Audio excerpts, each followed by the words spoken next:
अच्छा अच्छा अच्छा अच्छा, ठीक है ठीक है ठीक है। Hello. Hey, just let me just make you the host. Yeah.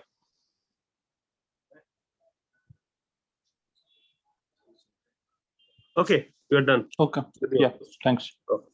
You will be here or you will come?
Hello.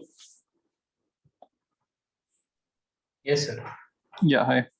Hello. So let's wait for 5 minutes Sure, sir. for others to join. Yeah.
Sir,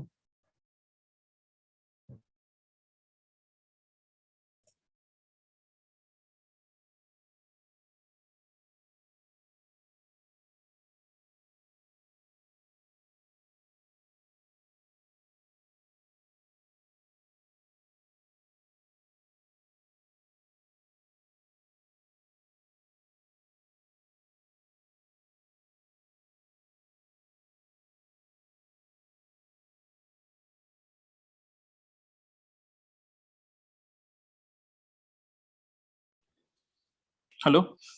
So let's get started. Sir? Yeah. I wanted to ask one thing regarding Uh-huh. the midterm. So Sure. today I got a notification. I guess it was from Saurav sir. So Let me so also he open said- that. Okay. yes. Yeah. So last time, actually, when I was taking the class, I was talking to someone after the class was over, but for some reason the meeting got ended. So, is there, I think, one of you whom Yes, I was talking to? I think Aniket or Sir. Rahul. Yes, sir. We all are here. So sorry for that. The meeting got ended. Yeah. So okay. So what is the question that you wanted to ask regarding Saurav's Sir. announcement? Yes, sir. So in the fourth point, sir Mhm. wrote that when you write your answers, please write / type it clearly and give your arguments clearly. So Mhm. so can we type the answers? Yeah, you can type it since it's written here, right? So in the Hmm. midterm, we are allowed to type. You're allowed to type. So Okay, sir. you'll get time. It's a 3-hour exam. If you get time to type it, then you can type it. Okay. Okay, sir. And sir, from the solution we got of Omkar sir, so that was quite lengthy. I mean, from the exam point of view, I found that quite lengthy. The answers that were written, it was quite. Okay. Yes, sir. Well, actually, yeah. So Omkar also talked to Saurav before sending you the solutions. Um, so did you talk to Saurav regarding this? Did you tell him that it is lengthy?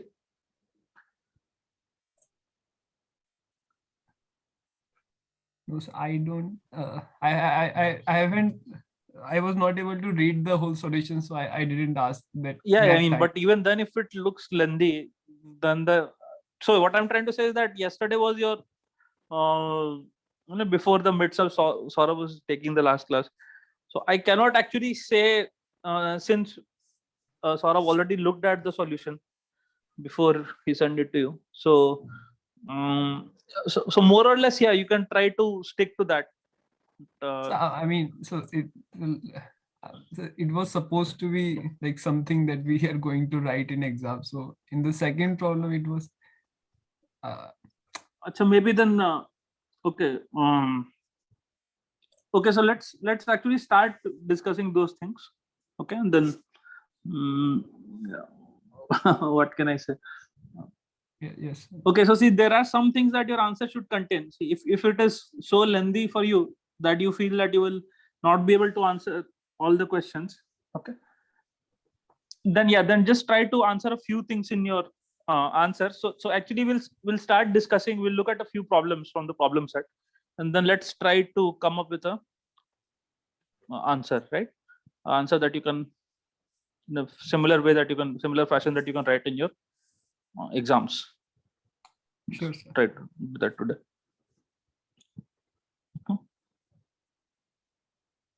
Or maybe should we look at the solution that was sent to you guys?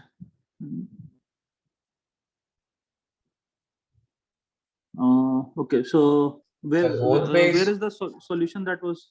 Sir, it is in the classroom. It's posted in the classroom. Okay. Classroom under stream, right? Yeah, under stream. Yeah, got it. Okay, sorry, this is a problem set. Give me a second. Examples on home.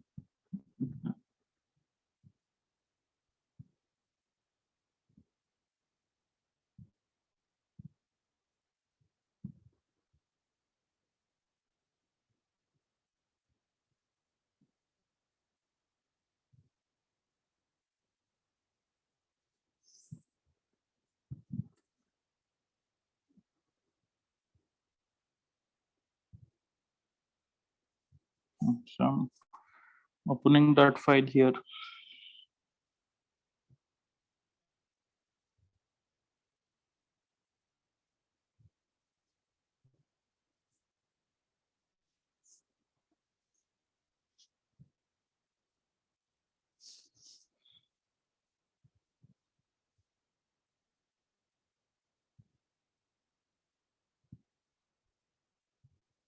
So let me share my screen now.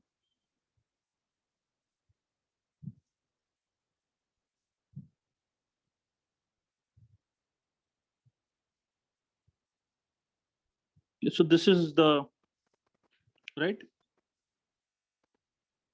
Can you see the screen? Yes, sir. Okay. Okay. So what? So can you guys remind me what is this question? Question 2A. What is this question? So we had a matrix whose columns are rows. Just tell me where this question is, in which assignment. I'll have the classroom open. I'll just go and see. The first assignment. Okay, thanks. Assignment 1, question 2, right? Yes, sir. Okay, so the question is given an n cross n matrix M.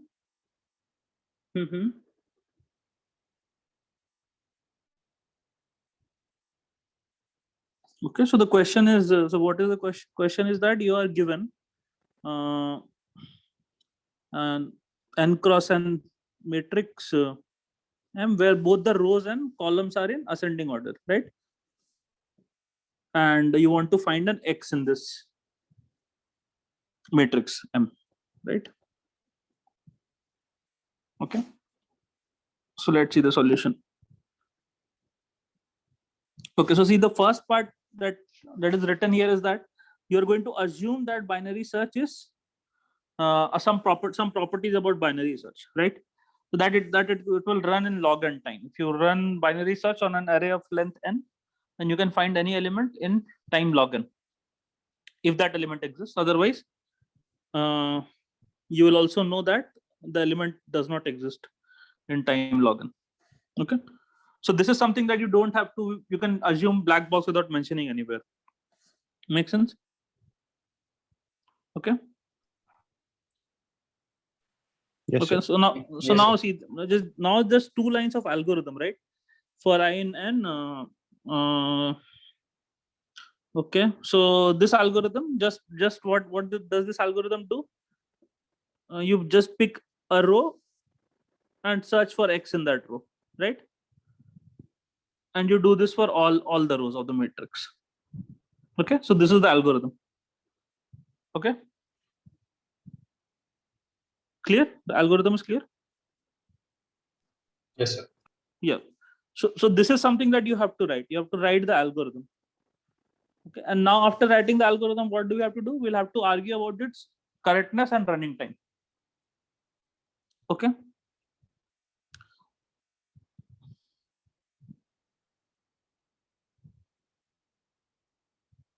Okay, so this solution is a bit more detailed. If you want, then you can, I think there is no loss in cutting this a little bit.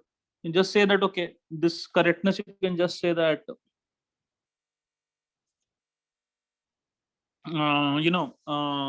finding an X, we have assumed the property by the property of binary search. If X is there in a row, then then binary search will find it, and otherwise it will not find it. And since the algorithm checks every row of the matrix for X, okay, if the above algorithm actually finds X, that means the X is there in that matrix, otherwise it's not there. Okay. So here it's a simple argument, and you can write it in a simple way also. I think should be fine. Okay, fine. So the 3 things that you have to write is algorithm. First of all, come up with an algorithm. Okay, then you have to justify its correctness, and then runtime if it is asked. Okay, otherwise you can just, it's good to write all these 3. Just make 3 separate parts of your answer and write all these 3. The first part, algorithm, is a very short algorithm here. Okay. Now you don't have to write it. I mean, if you guys choose to type it also, then also don't. You can write it in a bit short way, like for instance like this. Okay, so just say what is, first of all, say what is given, matrix M, okay, such that this and this. So this is the input to your algorithm, and then or let's just call this input. And what do you have to output? Okay, you have to output the row and column in which X is, and otherwise something else. So this part of you will just get from your question. Okay, and now just write the main part of your algorithm. Okay, for you can write it like this also for each. Okay, like if I were to write it, I would write it like this. Okay, for J in N. Okay, so then what will we do? Pick the jth row of M. Do binary search in jth row. Binary search for X in jth row. Okay, and if then what can happen? Two things can happen. Just mention them. Okay, if we find an X, then do this, then return -1. If you find an X, then return its location. And if you don't find an okay, so this will, this loop will run for all the rows, right? And once you're outside this row, then just say that okay, return that I have not seen it. We have not found X. Clear? You can write it in words. That's what I want to say. Okay, for writing an algorithm, you should mention what their input is and what you want to output. Okay, this should become clear from your question itself. Okay, and then in words you can describe the algorithm that you want to write. Is it clear? Yes, sir. So see, like writing this should not take a lot of time. Okay, so like I just wrote almost complete thing, and it took us how much? 30 seconds or something. So that is not, and if something is small enough, then then the proof is also not difficult. Okay, although there are 4 steps involved here. Okay, but then you can again write this thing in a couple of lines. So this is the formal proof, correct proof. Okay, after all, like the things that we are arguing about, like okay, you can write that as an induction argument. But since this is simple enough, you can just write the main idea of the proof. Okay, also you have to see how much is the weight given to each part of the question. Okay, so see, for instance, when this problem will be given to you, the first part A, will carry less marks. Okay, right, because this is very simple. Part B is going to be the main part, and you should try to be more accurate or more detailed in part B. Okay,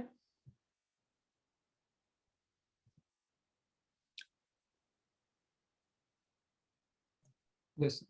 yeah, so just keep talking to me because we have less time, and I don't want you guys to go more confused after this tutorial than you were before this. Okay, Sir? Okay, which in particular do you want to discuss? Any particular question here? Yes, sir. I want to discuss about the loop invariant of 2B. 2B, okay. So Okay, actually, here the algorithm, the Omkar sir used the count variable here to write the loop invariant. But sir, this count variable is not necessary to write this algorithm, because we can see that when algorithm will terminate, it will either give us X, or if we are starting with the first row, then it will terminate when the row variable is having value n+1. Like so see, what you are saying is that you are coming up with a possibly better analysis of the algorithm. Okay. Yes, sir. So yeah, so that is not what we are trying to do right now. no, sir. I'm saying that here, like the count variable was used, so we could easily write the loop invariant that count will be I when at the end of ith iteration. But if we do not use count variable, then how we could have written the loop invariant? Can you suggest some method? Okay, so let's see. So first of all, let us go through this algorithm. So first, for that I have to read the question. So now you want to do this not in n log n, but you want to do this in order n time, right? Yes, sir. Okay, so you have set all these things.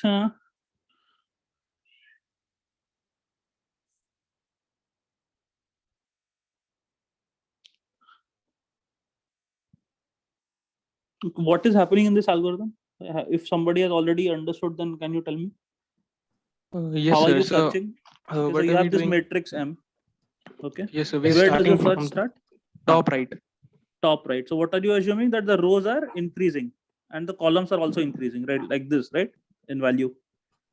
Rows are in No. increasing order, right? Rows increasing, columns increasing. So yeah, Yes, sir. columns values are increasing. So the arrow will be opposite. Opposite. Okay, fine. Okay, so this is the order of the matrix, right? And the order of the entries in the matrix. Yeah. Now, how Yes, does your algorithm start? Starts from here. First Top arrow. right, top right. top right. Top right. Okay. So, okay, your algorithm starts from here. And then? Hello. Sir, then we are comparing this element with x. So if this element is less than x, then we move one row down. Or Right. if this element is greater than x, then we move one step towards the left. Okay, fine. Okay. And then the question is, what is the role of this count variable, right? Yes, sir. So instead of count, we could have easily written that while the row is less than n plus 1, or the column is greater than 0.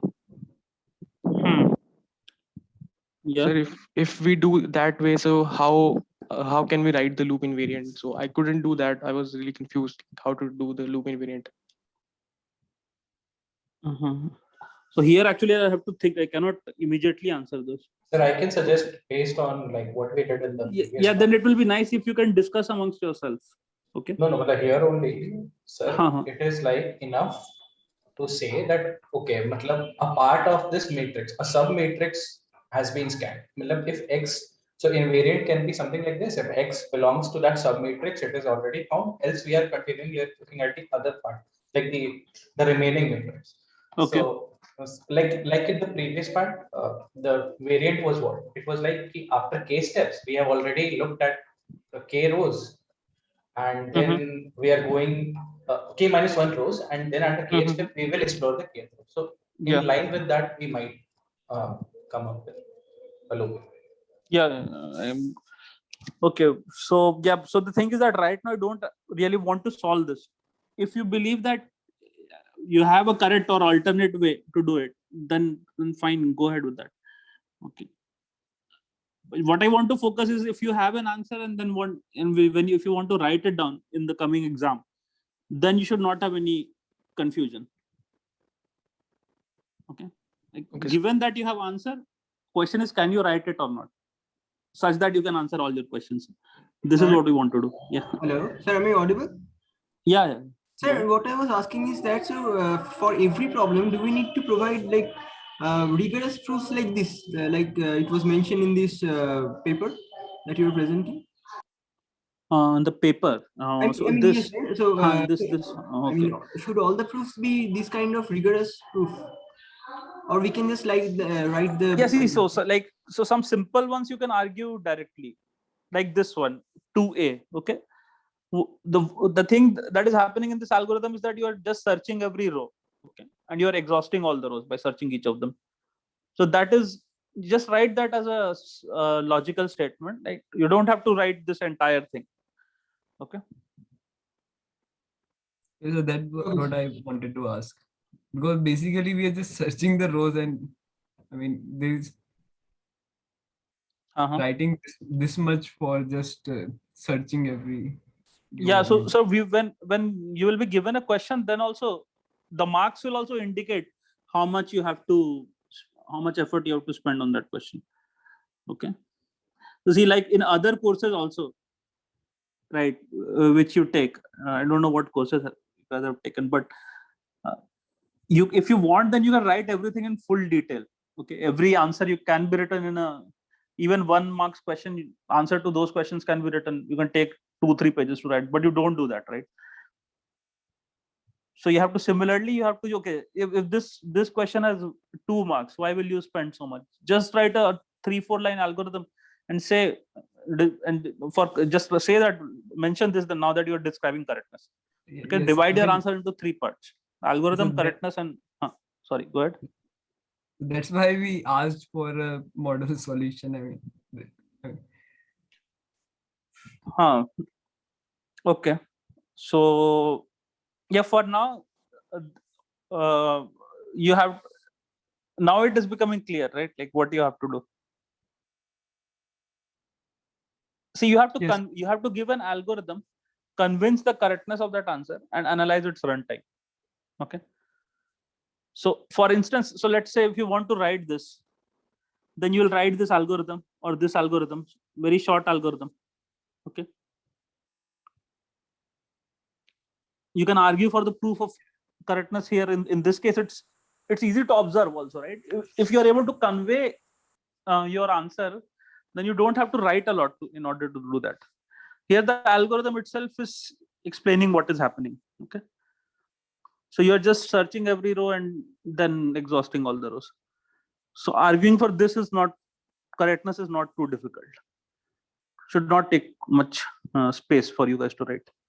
And then you have runtime, which again happens, follows naturally. Okay, so for instance, this answer should have also, we covered runtime, but yeah, it's clear from the algorithm. Is it okay? okay, sir.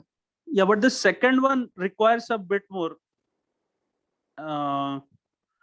detailed analysis. In some, again, here also it's short. Answer is short compared to. So sorry, I mean, I'm not answering your questions where you want to solve it in other way, because we don't want to do that right now. But we can answer that question if you want. Then you can stay after this, after 8, and then we can try to figure out what one of those questions was. Yes, sir. Sir, it's actually clear. Like Rahul has said, I understood that loop invariant. Okay. Yeah. Sorry, I'm right now. I was not focusing on that. No problem. So someone Yeah. wrote something in the chat box. Can you guys you please read it? I'm not, because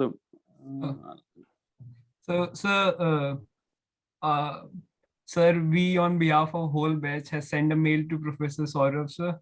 I mean, about our assignment deadline extension by 2 days.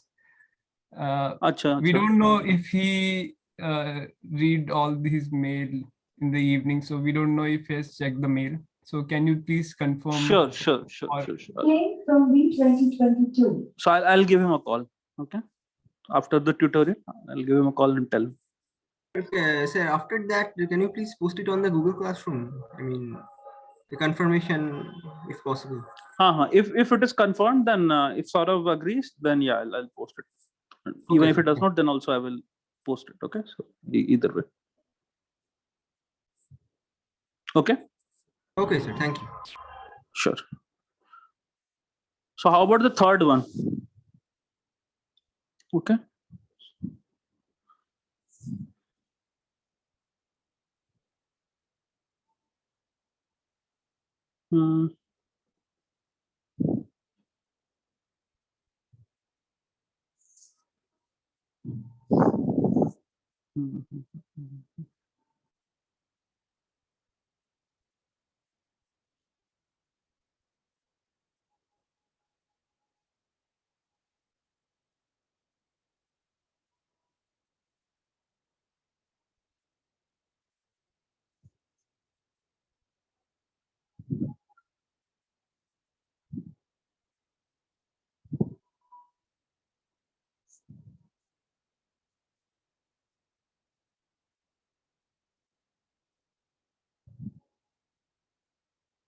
So this answer is pretty clear, right? Like, so are you guys okay with the third answer?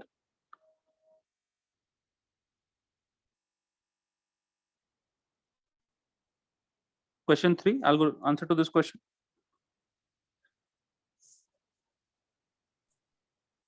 Yes, I think this is pretty good. This is perfect. yes, sir. Yeah, so this is expected, right? Okay, also in this assignment, only proof of correctness was being, this model solution, okay, only proof of correctness was being shown. Okay, so you also have to analyze runtime. right? If it is asked to do so, you have to analyze runtime also. So be careful. Okay. Okay. Okay. So any other questions?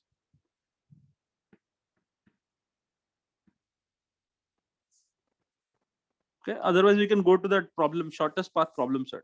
We can look at a few questions there.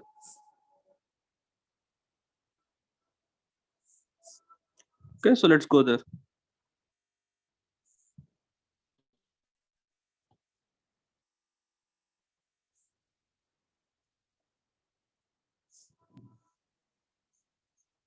Hello. Yes, sir. Yeah. So did my, okay. I think my screen.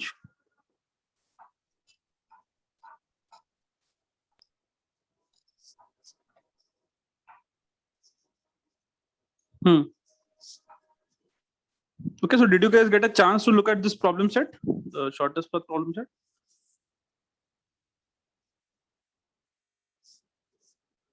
Yes, sir. Okay. So let us see how to solve these problems. So first one. Okay. So you are given a strongly connected directed graph. What does strongly connected mean? So there is a directed path from one between any pair of vertices, there is a directed path that connects the first vertex to the second one, and there's another path that goes from the second vertex to the first one, right? So now the question is, you are given a strongly connected directed graph, okay, with positive edge weights. Okay, so just one thing for the point of view of your exam, if you in a graph you are given a directed graph with positive edge weight, first algorithm that should come to your mind is Dijkstra. Okay, if you are given a graph which is acyclic, okay, then the first algorithm to your mind should come is topological sort. For just some points to keep in mind. So let's look at this. You are given a strongly connected directed graph with positive edge weights, okay, along with a node V0. Okay, so you are also told that this is a node V0. Okay, so now what will be your input to your algorithm when you will write this answer? What will be the input to your algorithm? Sir, the graph G equal to V and V0. Right. So both of these things are quite part of your input, right? Yes, sir. Give an efficient algorithm for finding the shortest path between all pairs of nodes, with one restriction that these paths must all pass through V0. Okay. Right. So let us see the. Let's not worry about the output right now. Let us try to first make an algorithm. Okay. So any ideas how to solve this? Sir, sorry, sir, I just missed one thing, sir. I mean, how do we define a strongly connected graph? So strongly connected graph. So your graph G is a strongly connected graph. So it is a directed graph, right? And now you pick any pair of vertices. Okay, then there is a path that goes from U to V, and there is also another path that goes from V to U. Okay. Okay, sir, thank you. Okay. So now we want to find shortest path.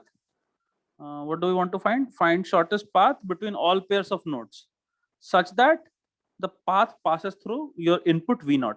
Okay, so it's a part of your input. So how do we solve this?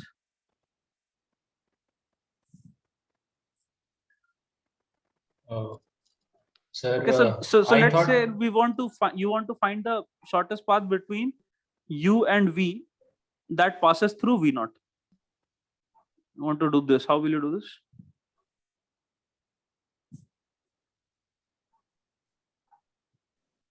So we can find two paths, the shortest path from U to V0, then from V0 to V. Okay. So your answer is correct if the graph was not directed. Okay. If you had an undirected graph, Okay. Yes, sir. Then your answer was correct.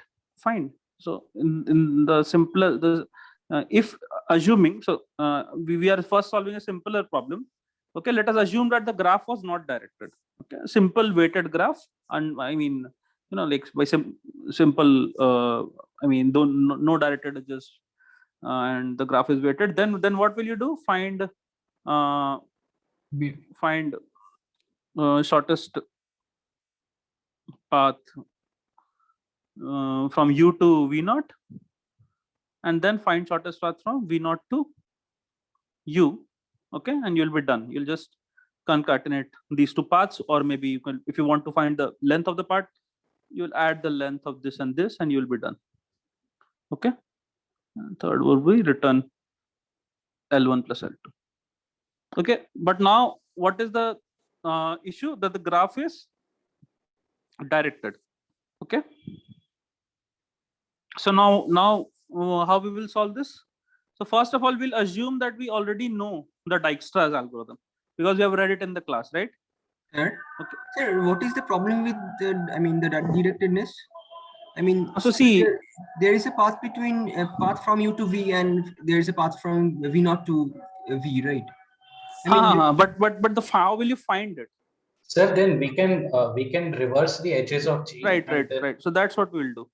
Okay, so you will run you'll run first Dijkstra with source vertex U, okay, and find the path to U naught.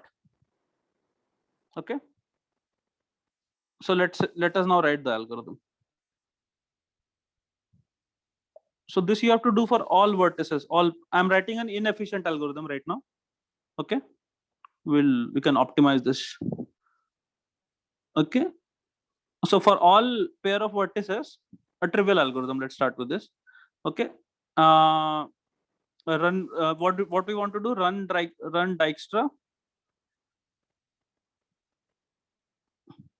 on G with US source, right? And find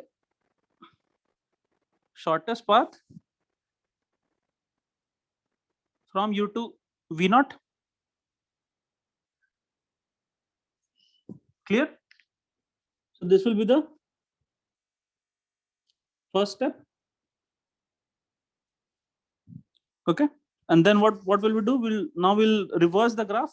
So now when you write the answer, you know that, okay, later on I'll need a reverse graph. So before starting your answer, just say, okay, let us define. Okay. So let us say G prime, maybe you can define to be a graph with same vertex set and edge set where how do you define E prime?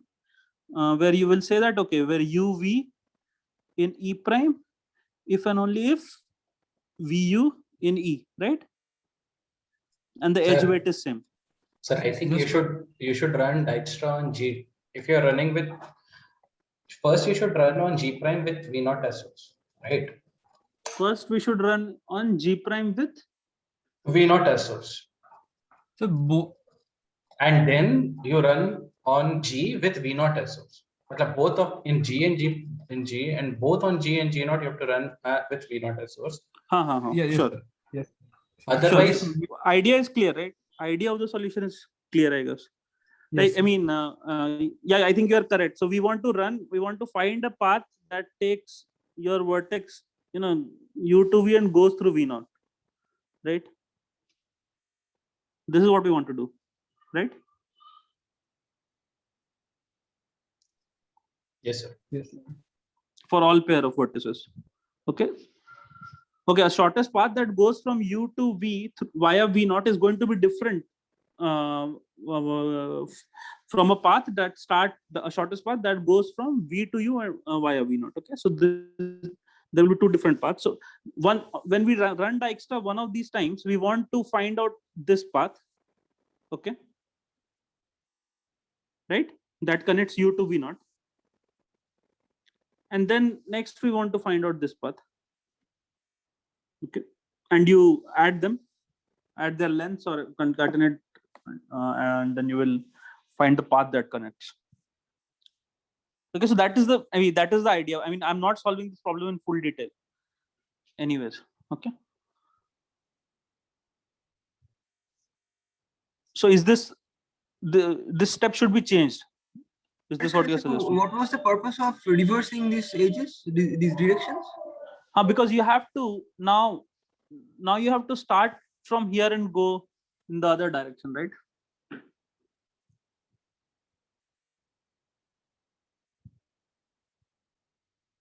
Sorry, sir, could you please repeat? Yeah. So It's Yeah.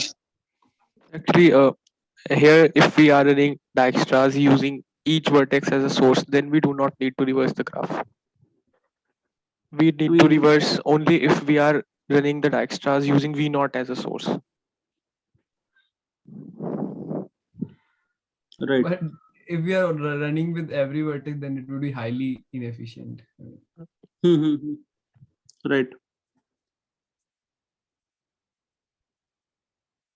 No, but then we'll have to, when we are running only with V naught as a source, right? Then also you'll have to run it twice, right? I mean, Yes, here twice. currently this is So already twice you have to inefficient run. because I'm doing for every pair of vertices here, which you don't want to do ideally. Sir, can we not just simply run Dijkstra 4 times for each pair UV?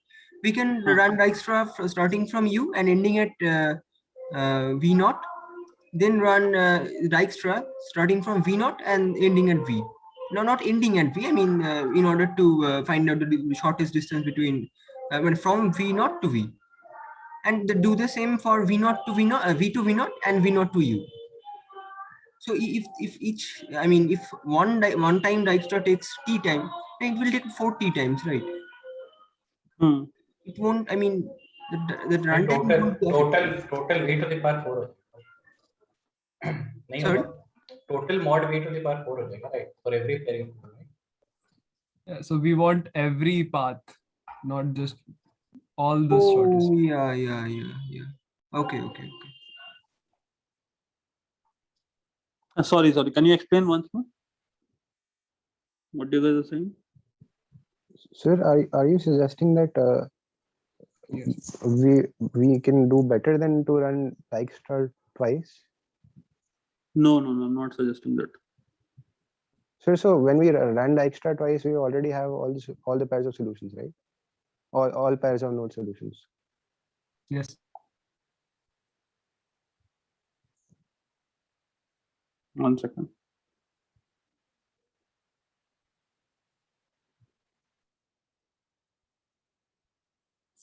So let's say when you run Dijkstra with this US source, you have shortest path from U to every other vertex, right? Yes, in sir. particular, yeah, you have all the path that go to V naught, all the shortest path that start at U and go to V naught. Okay. Right. And then when you,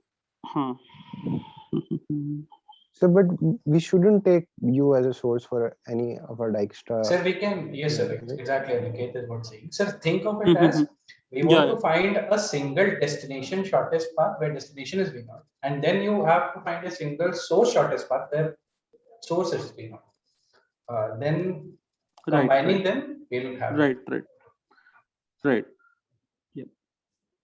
Yeah. So I think everything that all of you said is fine. So first thing that somebody said was that if we are running it multiple times, then we don't need to do anything else. You can just start once from here and go from U to V naught and then from V naught to V. But then it will become very costly, right? We don't need to do anything else. Right? I mean, if for every pair, if you don't worry about the cost, then this will solve your problem, right? You can start from U, go to V naught. I mean, find the shortest path from U to V naught using Dijkstra, and then again from V naught to V using Dijkstra. But you'll have to pay for every pair of vertices. Okay, for every pair of vertices, you'll be running Dijkstra twice, and that will be very costly. So, and in the second case, we only have linear runtime plus the time it takes to compute G dash from G.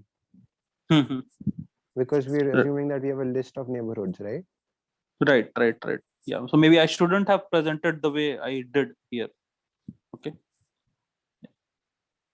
So here, yeah, in fact, writing here what we want to output would have been a better option. So here you want to output for all pair of vertices, the length of the shortest path that connects them, right? So some kind of a, some kind of a matrix where for every UV you want to output the length of the shortest path that connects U to V and goes via V naught, right? Yes. And then the thing that you guys were saying this, the way to go. Okay. Okay. So now let's look at this question once, question 4.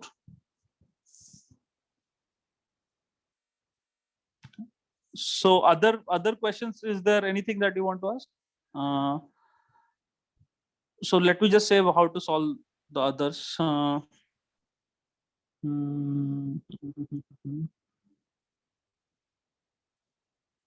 this one, the second question, right? So you have to do this in order V cube. Okay. So I think you guys already had been given an assignment, right? That using Dijkstra, find out if there is a cycle that contains a vertex V. No, sir. This is No, the sir, only no. assignment we have No, sir. since we've learned Dijkstra. So using so- Dijkstra cycles, we have not done. Sir. Using Dijkstra, Cycle detection, we have not done. you have done that, no? Not done, sir. We have not done. We have not done, sir.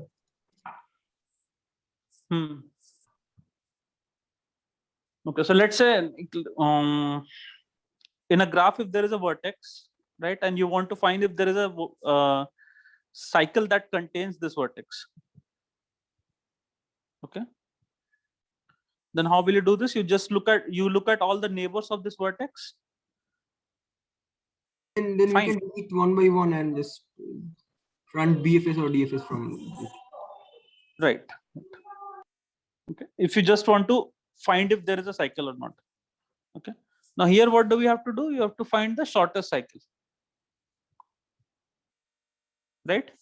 So could you just repeat what you said before? Yes. So start searching from here. Okay. Okay. And run BFS or DFS and see if you end up coming back here or not. Sir, basically what I said is, so suppose we want to know if so suppose, sir, can you please name these edges? Suppose Okay, any one of them. E1, So suppose this is E1. So we want to know if there is a cycle which contains which contains E1 and passes through V. So we can simply delete this edge E1, and then we can run BFS or DFS, preferably BFS, I guess, from V, and we can just have a look at the BFS queue, and if the BFS queue contains the other vertex, I mean the vertex at the other end of E1, then we are done. Yeah, or you can start a BFS here at this vertex V, yeah, right? And then see if you come end at one of the neighbors, right? Same thing. Yeah, same thing. So what you're saying is you're suggesting an algorithm which will give us a cycle which contains the point V, right? It would, yeah. And but then we'll have to do this for all the V's, right? Yeah. So currently the problem was whether you can find a cycle that has a vertex V. Okay. And then you will do it for all the vertices V. That will give you a multiplicative blow up of V. Right. And now you're asking whether we can find the shortest cycle. Yeah. Which contains V. Yeah. Which does contain V. That is also a clause of this. Right. A shortest cycle which contains V. If you can solve this one, you can find the shortest cycle that contains V, then you can solve the entire problem, right? Then you just do it for all vertices V. Right. And then. So we can just do BFS, right? Because that gives us. But but then you have to find the shortest cycle. The graph is weighted. So you have to use something like Dijkstra here. Right. Okay. So in fact, this one, this problem, I'll leave as an exercise for you all. Okay. So it's not difficult. I'm sure you guys can do this one. Okay, I thought that you had already covered that. Okay, but this is the. Okay. But I want to discuss this question number 4. So let me just say what other problems. So this is an easy exercise, which you can figure out. If you have difficulty in figuring out this, please let me know. I'll send you an answer over email. So, With this but, question, in the second question, you're suggesting we do it for a specific vertex and then we just do it again for every for single all the vertex, vertices, right? yeah. And that should be order V cube. That should be in order V cube. And there is nothing better we can do for in terms of a dynamic sort of. Yeah, so paradigm? these are itself. So when you will try to solve this will somehow be a DP formulation. I mean, you are using deep in disguise. So better than that, I mean, I don't know. So whether we can what do you it. mean by DP? Oh, okay. Or dynamic programming. Right, sorry. Yeah. Right. Okay. This question, third question, is a better. Just carefully run Dijkstra. Okay, so when you run, I'm not even reading the question, but I'm just telling you. When you start running Dijkstra, just keep a track of some extra information while you do that, and then you should be able to code this. I mean, come up with the answer of this. Okay. So I will not discuss that. Okay. 4th and 5th, I'll discuss 4th. 5th is similar to the 4th one. Okay. And yeah, others we'll see. Okay, so let's now look at the 4th question quickly. So now you have a graph. Let me read this question. Consider an undirected graph such that the weight of each edge is a non-negative real number, this. Okay. Between 0 and 1. Okay. So these weights are between 0 and 1. And now given any path, so you have a path and you define the length of the path to be the product of the weight of the edges involved in the path. Clear? Yes, sir. Yeah. Suppose you are given a subset of the vertices W of the vertices, okay? W subset of V. Design an algorithm which would output for every vertex the farthest vertex in W. Okay. So the question is clear?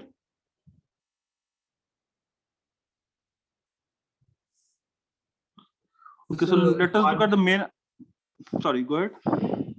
So, sir, distance we are defining by the smallest path. So, the farthest would be the largest, smallest path from W. Mm-hmm. So, yeah, so distance is what you want to maximize the distance. Okay, so V, given V, any vertex, you want to find W such that distance, or according to our new definition, V and W is maximized. Okay, fine. Sir? What is distance? So consider a path between V and W. Sir? Okay. Hello? Yeah. Sir, I'm just guessing. So instead of working with the weights, suppose the weights are say W1, W2 like this. So instead of working with W1, W2, can we just work with log W1, log W2? Right. So that's what we are going to do. Okay. Oh, in fact, we are going to work with log of 1 by W1, 1 by W2, like that. Okay. So that will become positive. These numbers are between 0 and 1. Anyways, right? Right. So, okay. So now we'll construct we'll construct a new graph whose weights will be log of 1 by Wi. So whatever the initial weight was, it will be log of 1 by of that weight. Clear? Is it clear to everyone? Yes, okay. sir. Yes, sir.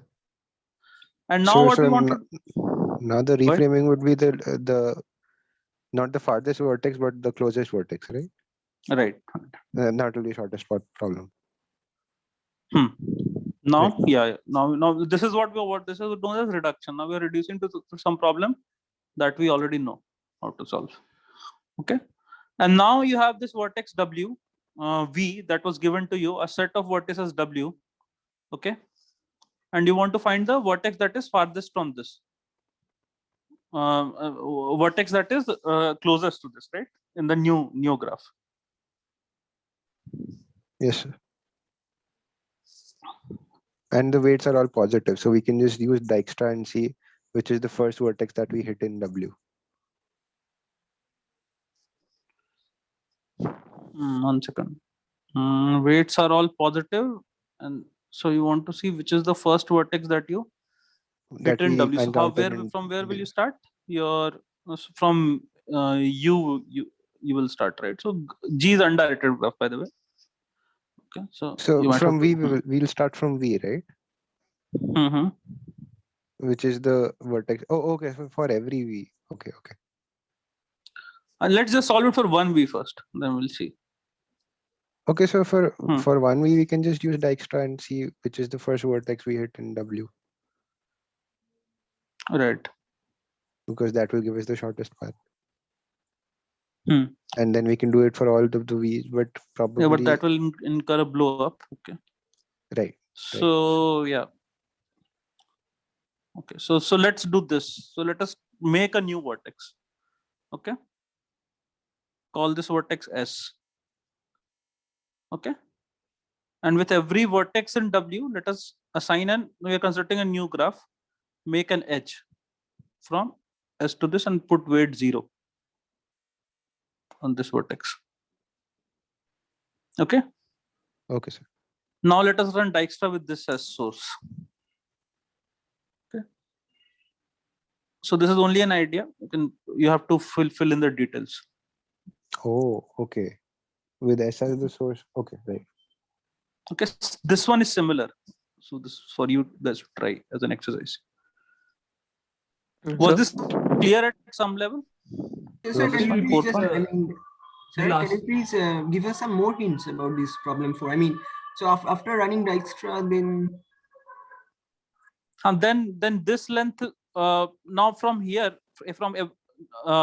when you run Dijkstra, then you know the length of the shortest. Just figure out what Dijkstra does, right? So you know the distance of S to every vertex V that passes through this set W, right? The shortest path. Sorry, sir, could you please repeat? I mean, I could not follow. Yeah. So now after till that part it is clear, like right when you have changed the weights and obtained a new graph. Okay. Now you have your set of vertices and you want to find the shortest path for in the new setting. You want to find the shortest path for every vertex. Right. Okay. So now you construct a new yet another new graph. Okay, where you just put a vertex S, new vertex outside G. Right. And now for all vertices in W, you add an edge from S to W. For every vertex in W, you put an edge of weight 0. Okay. This is your construction. And now you start from S and find the length of the shortest paths. So what will be one such path? Path will start from here and it will go to V, right? Right. Now the length of this path, so this does not contribute anything to your weight. Its weight was 0. Okay. Yes, sir, I did not get what is the purpose of adding this new vertex is. I mean, we can just. You had to do this for all vertices, right? Right. Okay. All right. So if for one you wanted to do, then like as somebody suggested, you just start from here and look at the first point when you while running Dijkstra that you hit W. Right. Yeah. Okay. Sir. Feel free to send an email or something if you have any questions after this. So we have already to end. Yeah, go ahead. So if this was not an undirected graph but a directed one, would we do this that we connect everything to S with a direction from W to S? Right. Then, so yeah, that's what we'll do here also. And then reverse. Then reverse what? All the edges, like G to G dash. The inversion property, and then we again run Dijkstra from S. I did not understand what G dash is. Why will you reverse the edge? So because we want the shortest distance from V to W for all V, right? Acha, yeah. Okay. So just an extra step here, what we're doing is connecting from W to S directly, then reversing all the edges and then running Dijkstra. That would also give us our answer, right? Yeah, I think so. Okay.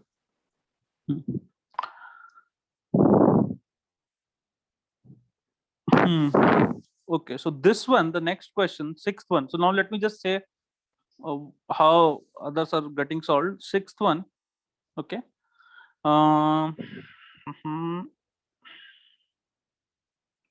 Okay, so this also this should not be difficult for you guys, I think. But yeah, mainly it's about just using Dijkstra. Okay. So what have we done here?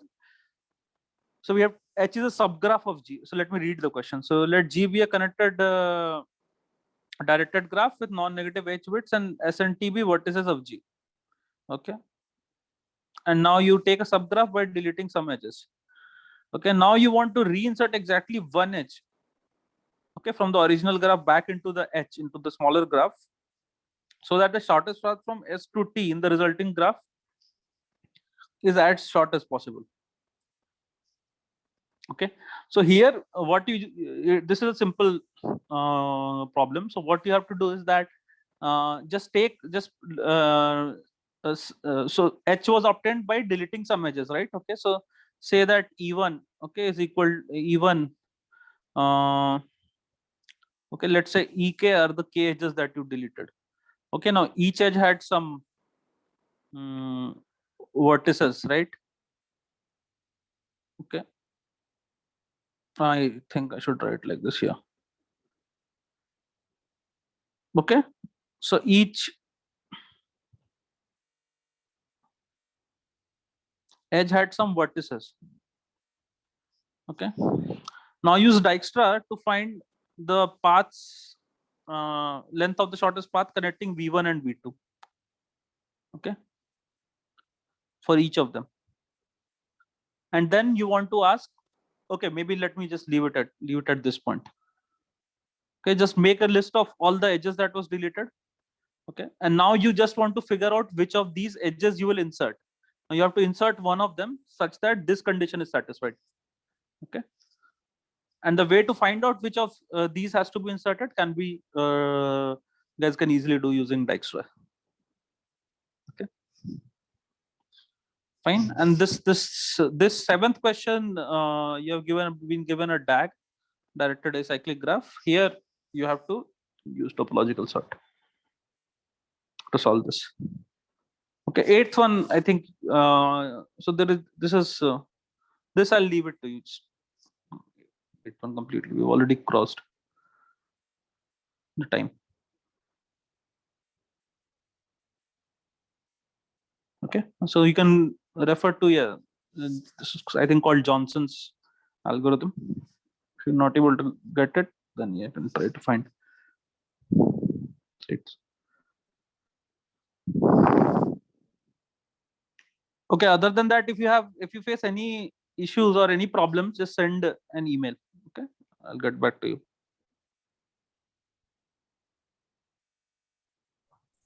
Okay. Okay, and you told me to talk to Saurav, right? Regarding Yes, sir. Yes. Yeah, so I'll do that. Yeah.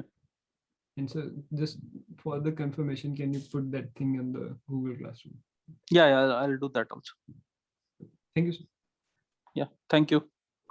All the best for your exams. Yeah. Thank you, sir. Thank you, sir. Thank you, sir. Bye.